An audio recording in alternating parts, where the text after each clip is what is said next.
Hey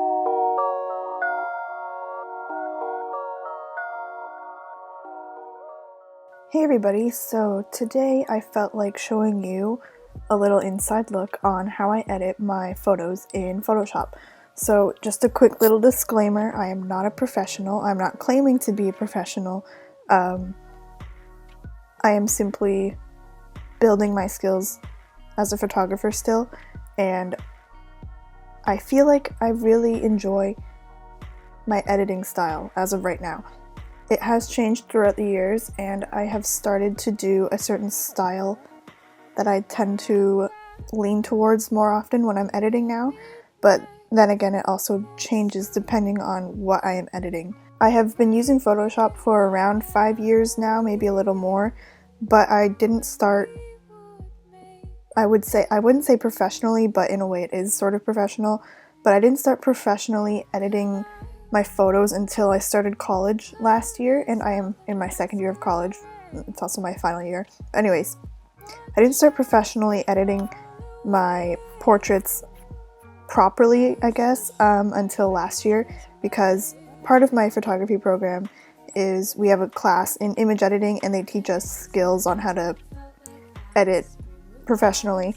To start things off, I use Adobe Bridge to sort through my photos from a photo shoot. I didn't used to do this, but one of my professors introduced it to our class this year, and I'm like, wow, this is so much easier than just looking through it in my Finder and the preview. So I will just load my photos onto my hard drive and sort through them this way. And this is from a shoot I did this past semester. This was the low-key portrait assignment. I just felt like going in and re-editing a photo that I've already edited, just so it's a little faster. So I'm just going to go ahead and edit this one.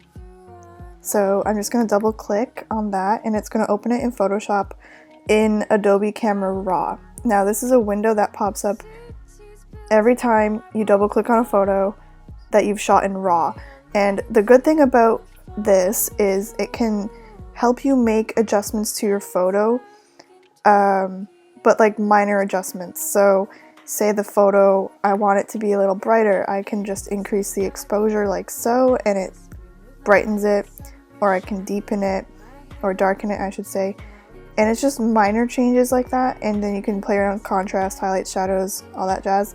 So because I've already edited this photo, it's already been all preset because it saves a little XMP file every time you make an adjustment in this window. And if you don't delete that XMP file, then it will save all these changes you've made in the raw dialog box. So I'm just going to leave it where it is. I just play around with them until I get the photo that I like. And then I press open image, and then it loads itself into Photoshop. So I'm just going to be using a bunch of keyboard shortcuts. I will leave a link in the description that has a list of all the keyboard shortcuts for Photoshop, so I don't have to keep saying what I'm doing.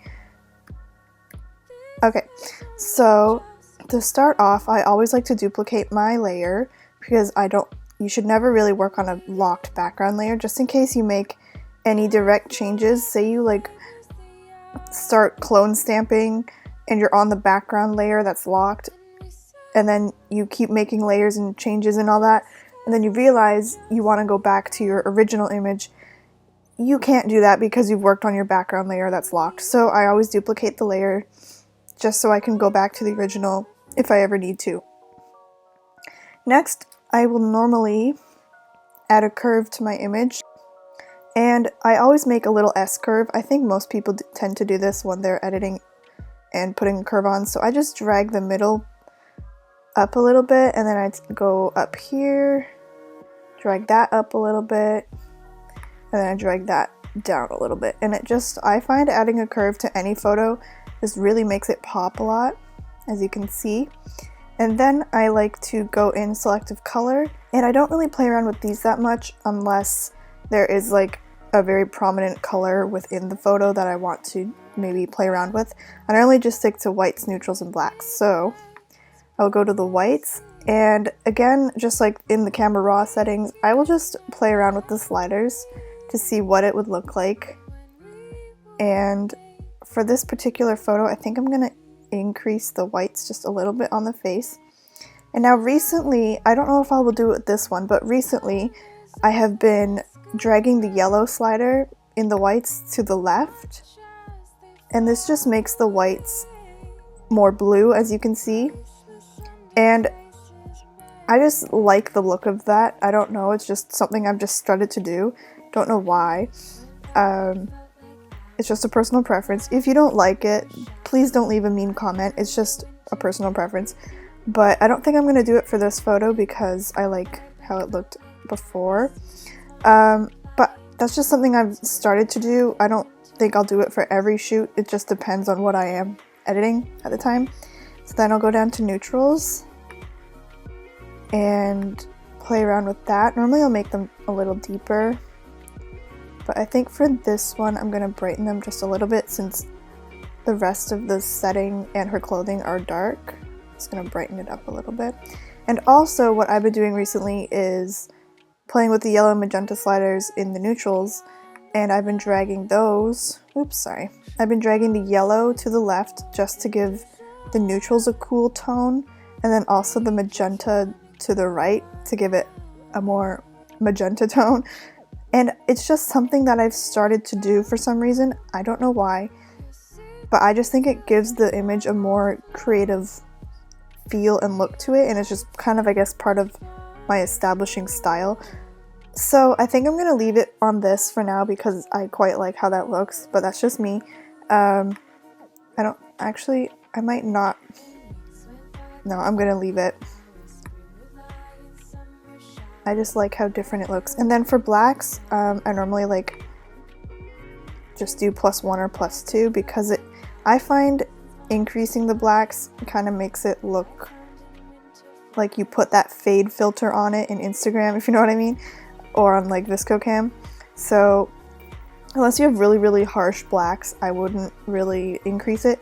But for this, I think I'm just gonna do +1 because as you can see, it is quite a big difference between 0 and +1. So anyways, that's what I'm gonna do.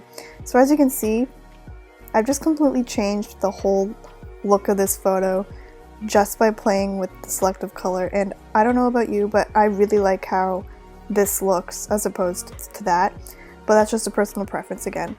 So next I will make a new layer, and I will call it Blemish Fix, and then I will just go in and with the clone stamp tool at 100% and clean up the skin at all. Now this model has pretty flawless skin, so there isn't really much that I need to fix.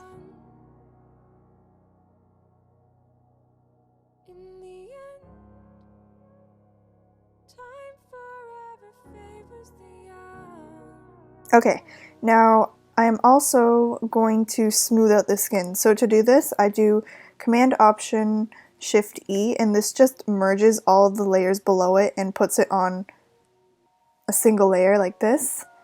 And then I'm going to go to Filter, Blur, Surface Blur. I don't do this for every shoot, but for a portrait like this, I tend to like to make the skin look smoother than it is. So I just play around with these. I always look and see how drastic it's gonna look. So I just do it until the skin looks pretty nice. So now I have this whole image surface blurred, and I'm just gonna rename this image, or this layer, Surface Blur on Face. And I'm going to add a layer mask. Now I've made a shortcut to add a layer mask, like a keyboard shortcut, but to do that you just come down here and click this little button and it will add a layer mask, and then I'm going to invert it. So you do Command I and that just inverts that layer mask. And then I'm going to grab my paintbrush, 100% on the white, and then just go in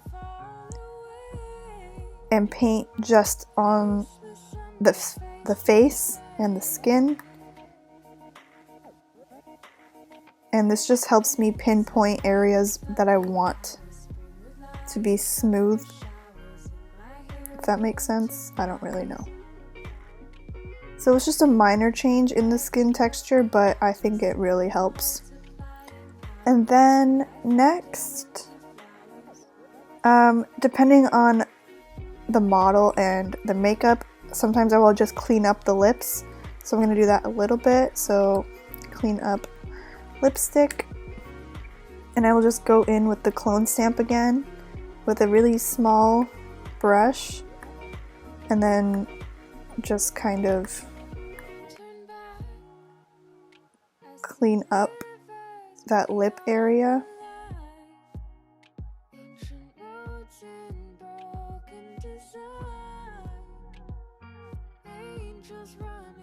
And also, depending on the image, I will enhance the makeup. So I will make a new layer and call it, let's say, lipstick, or sorry, brighten lipstick. And then I will just take the brush tool and then select the lip color that the person is wearing, change my layer to a soft light layer, and make my opacity around 30%. And I will just paint over the lips, and this will just enhance the makeup that they're already wearing. Sometimes it may look good in person, but then when you're doing any post work, it may look more dull in the camera. So I just like to do this to, you know, enhance that a little bit. But obviously I didn't really need to do it for this because she is wearing black lipstick, but that's just an example of what I would do.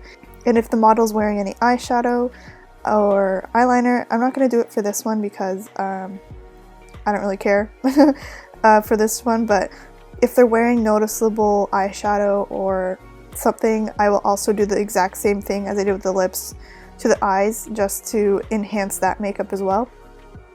So next we're going to clean up the hair a little bit. I'm just going to make a new layer and call it Hair Fix, and go to my clone stamp brush. This is the lazy way of removing flyaway hair.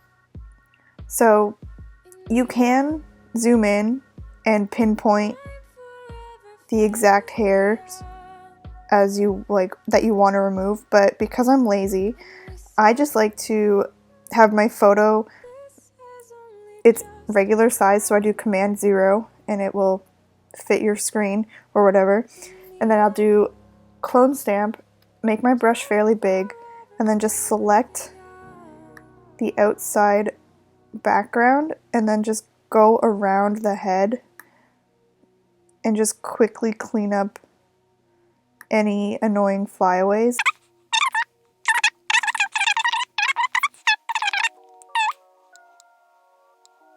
That is the lazy way of cleaning up flyaways. Next, I like to sharpen the eyes. So I make a new layer again called Sharpen Eyes, and I go to the sharpen tool on the side here. And I don't know why, but I always keep it at 50%. And then I just go in and click a few times on the eyes, and that will just sharpen up the eyes real nice. And if I want to enhance the eyes, I've been doing this recently too, I will go to Hue and Saturation and then just increase the saturation and invert this layer mask. So do Command I, go back to my brush, put it on like 80% opacity, and then just color the pupil and the colored part of the eye. I don't know what it's called, the iris, I think, I don't know. And that just really enhances the eye color. Once I'm done doing minor fixes like what I've just done, like the hair and the eyes and the makeup, I like to just go back to either curves or selective color and enhance it once again. So I'm gonna try a curve again. And I just like to do this at the end as well, just because I feel like it helps enhance the image at the very end.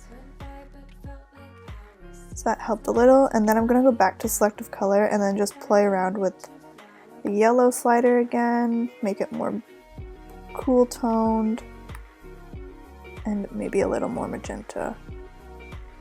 And then I'll just add my watermark, so I'll make a new layer. And I've made my watermark a brush. I will leave a link in the description if you want to learn how to do that to your watermark, and I will just apply it to the image and save it. So that is pretty much how I edit my portraits as of right now. My style may change in the next few months, but this is just a basis of how I edit. I hope you guys enjoyed. If you have any more questions about Photoshop or photography in general, leave them in the comments and I can try and do a video answering those questions, or I'll just reply to your question in the comments. So I hope this video helped or was just entertaining to watch, and I will see you guys in my next video. Bye!